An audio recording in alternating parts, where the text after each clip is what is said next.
Well, obviously it was a special night. I think I give Rutgers a lot of credit because we knew it would be a grinded game. The way they play, they're physical, they're down a man, and I thought they really challenged us and made it difficult for us there in the first half. We responded better in the second half, but I give Rutgers a lot of credit. Always nice to win on senior night, and I've been on the both ends of that, but as a coach, you almost feel pressure because you really want to win anyway, but you really want to win for these four guys. So glad we were able to do that, and I'll let these guys take questions. For both you guys, what was it like handling the emotions with everything that went into tonight, and then Andrew getting your first career start? Yeah, I didn't know what to think of it, honestly. I appreciate Coach Holman, giving me the opportunity to start in front of my family like that, but it wasn't about really the start. It was about how we came out in those first few minutes. Set the tone, and obviously, CJ has set the tone, and for him to, accept that. And obviously, he had an outstanding game, especially in that second half. So it was just a great night, seeing Joey Lane and Matt Lehman hit a three was awesome. That kind of capped it all off. And to give those kind of speeches, it was really cool to do in front of our fans. Yeah, this was almost the perfect way. Yeah. Leading up a couple of days of prep, and then have a good game, and then kind of take it away so we could have our seniors walk off and have that moment. I think we'll remember that for forever. And those talks at the end, that was real. That was a lot of emotion.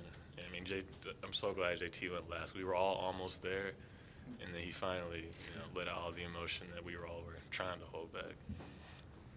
The guys we talked to yesterday emphasized how important it was to get a win, not just because it's senior night, but because of the last two games and whatnot.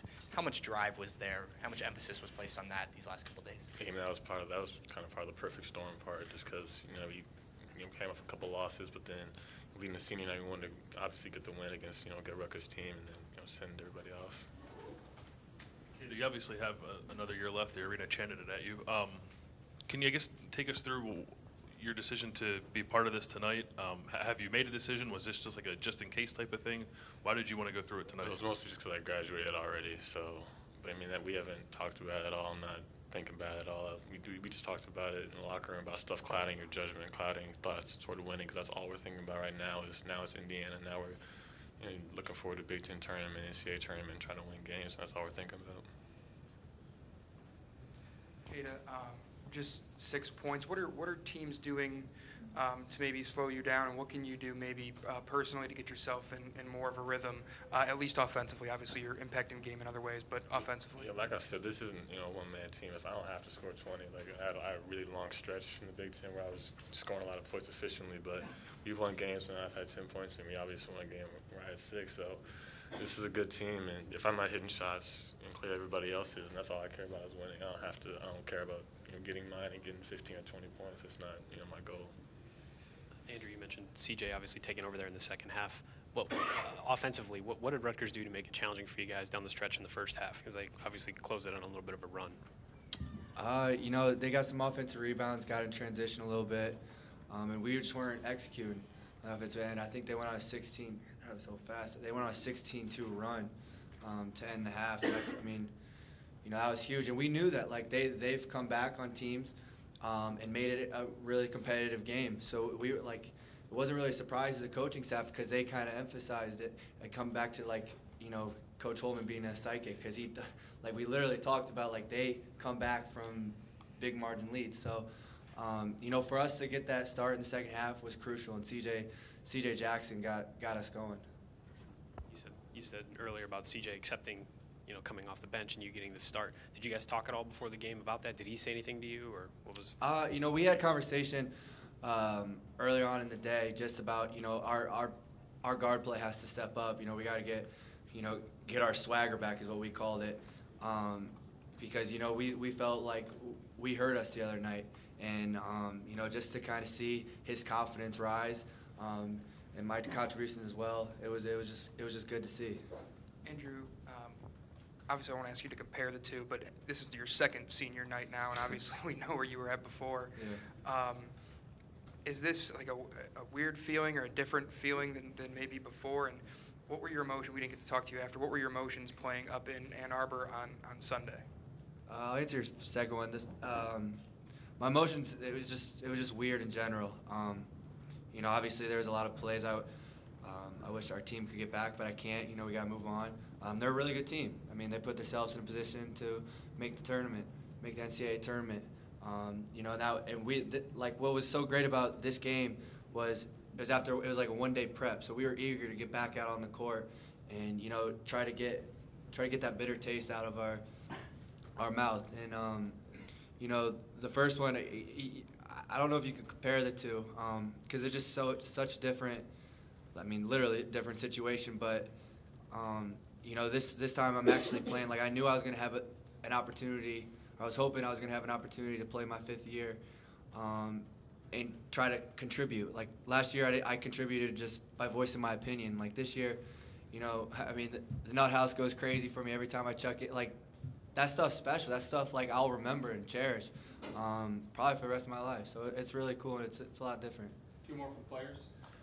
When they went on that run at the end of the first half, Caleb was not on the floor. He came back, and you guys had that good run to start the second half. It didn't seem coincidental. It seemed like he was really going tonight, and that he's becoming a sort of more important. I know he's always been important, but just what have both of you seen out of Caleb and his progression this year, and do you feel him becoming sort of a guy teams are keying on that's opening things up for everybody else?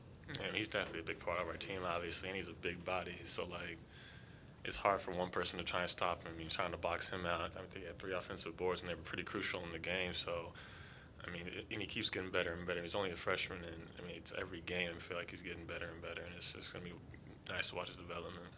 How about for you, Andrews? Yeah, I mean, he's going off his point. He was skilled. I remember the first time just watching him playing open gyms. Like, this guy is so skilled. A guy has a great feel around the rim. Great hands, and just his presence is like, I mean, people got to sometimes double team him, so like just to have him out on the court is crucial for us, and he's like a huge help for our success for sure. Andrew, you mentioned the guards trying to get their swagger back. What do you think's been lacking these last couple of games? Why do you think that was maybe missing for a little while? I think a lot has to do with our mentality. I think